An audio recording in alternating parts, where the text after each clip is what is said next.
28 years later, sequel plans are taking a big risk that could ruin the entire trilogy. 28 Years Later is scheduled to be the third movie in the classic zombie franchise, but it will also be the first of an upcoming trilogy, putting a lot of pressure on its performance.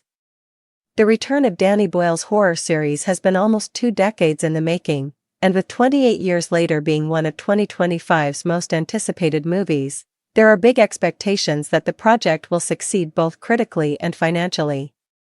With 28 Days Later receiving exceptional reviews and 28 Weeks Later being a solid sequel, there is little room for error for the third installment. Not only does it have 2 previous films to live up to, but with a further 2 sequels expected to follow the upcoming thriller, it is arguably the franchise's most important outing yet.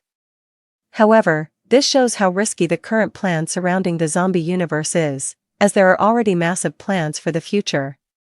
The creators are clearly banking on fans still being heavily invested in the story that started 23 years ago, but with Cillian Murphy not expected to return in 28 Years Later, there are some major obstacles ahead for the movie to overcome. With 28 Years Later supposedly retconning 28 Weeks Later's ending, the first 3 films don't feel like a traditional trilogy. However, 28 Years Later has a sequel in the works before it has even been released, and there are plans for a third movie in place, proving the horror series has faith in its modern trilogy.